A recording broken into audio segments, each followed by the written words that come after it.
ನಕಲಿ ದಾಖಲೆ ಸೃಷ್ಟಿಸಿ 512 ಎಕರೆ ಅರಣ್ಯ ಕಂದಾಯ ಭೂಮಿಯನ್ನ ಕಬಳಿಸಲು ಮನ್ಮಥ ಅನ್ನೋರು ಯತ್ನಿಸಿದ್ದಾರೆ ಅಂತ ಆರೋಪಿಸಲಾಗಿದೆ. 512 ಎಕರೆಯಲ್ಲಿ ಪೂರ್ವಜರಾದ ಈರೇಗೌಡ ಸಾಗುವಳಿ ಮಾಡ್ತಾ ಇದ್ರು.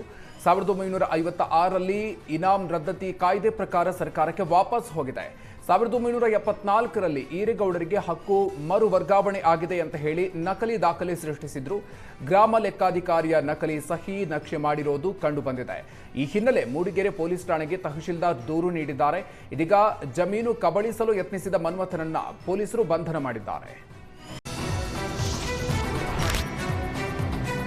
ಮನ್ರೇಗಾ ಯೋಜನೆ ಹೆಸರು ಬದಲಾವಣೆ ವಿರೋಧಿಸಿ ರಾಯಚೂರಿನಲ್ಲಿ ಮಹಿಳಾ ಕಾಂಗ್ರೆಸ್ ಕಾರ್ಯಕರ್ತರು ಪ್ರತಿಭಟನೆ ನಡೆಸಿದ್ದಾರೆ. ಕಾಂಗ್ರೆಸ್ ಮಹಿಳಾ ಘಟಕದ ಜಿಲ್ಲಾಧ್ಯಕ್ಷೆ ನಿರ್ಮಲಾ ಬೆಂಡೆ ನೇತೃತ್ವದಲ್ಲಿ ಹೋರಾಟ ನಡೆಯಿತು. ಕೇಂದ್ರ ಸರ್ಕಾರ ಮನ್ರೇಗಾ ಹೆಸರು ಬದಲಾವಣೆ ಮಾಡಿದ್ದಕ್ಕೆ ವಿರೋಧಿಸಿ ಮಹಾತ್ಮ ಗಾಂಧಿ ಫೋಟೋವನ್ನ ಹಿಡಿದು ಕೇಂದ್ರದ ವಿರುದ್ಧ ಆಕ್ರೋಶವನ್ನ ಹೊರಹಾಕಿದ್ರು. ಯುಪಿಎ ಸರ್ಕಾರ 100 ದಿನ ಕೂಲಿ ಕೆಲಸ ಕೊಡಬೇಕು ಅಂತ ಯೋಜನೆಯನ್ನ ತಂದಿತ್ತು. ಇದೀಗ ಬಿಜೆಪಿ ಸರ್ಕಾರ ಗಾಂಧಿ ಹೆಸರು ಅಳಿಸಿ ಹಾಕ್ತಿದ್ದಾರೆ ಅಂತ ಕಿಡಿಕಾರಿದ್ದಾರೆ.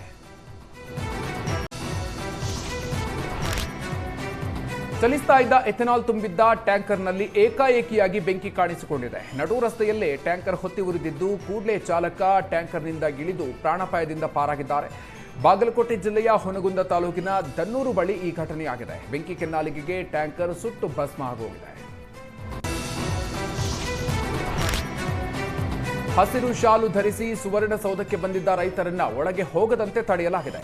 ರೈತರ ವಿವಿಧ ಬೇಡಿಕೆಗಳ ಈಡೇರಿಕೆಗೆ ಸಿಎಂಗೆ ಮನವಿ ನೀಡೋದಕ್ಕೆ ಬಂದಿದ್ರು. ಈ ಸಂದರ್ಭದಲ್ಲಿ ಶಾಲು ತೆಗೆದು ಹೋಗೋದಕ್ಕೆ ಸೂಚಿಸಿದ್ದಕ್ಕೆ ರೈತರು ಅದನ್ನು ನಿರಾಕರಿಸಿದ್ದಾರೆ. ಇದರಿಂದ ರೊಚ್ಚಿಗೆದ್ದ ರೈತರು ಸುವರ್ಣಸೌಧದ ಉತ್ತರ ಗೇಟ್ ಬಳಿ ಪ್ರತಿಭಟನೆಗೆ ಕೂತರು. ನಂತರ ರೈತರನ್ನ ಸಮಾಧಾನಿಸಿ ಪೊಲೀಸರು ಒಳಗೆ ಬಿಟ್ಟಿದ್ದಾರೆ.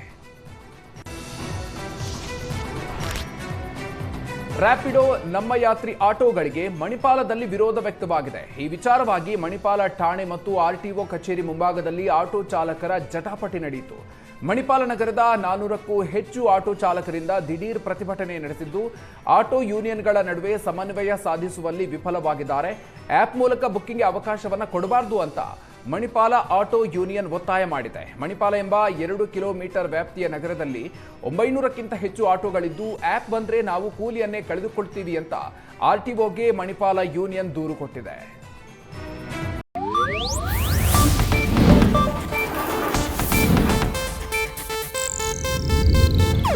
ಇದು ಏಷ್ಯಾನೆಟ್ ನ್ಯೂಸ್ ನೆಟ್ವರ್ಕ್ ಪ್ರಸ್ತುತಿ.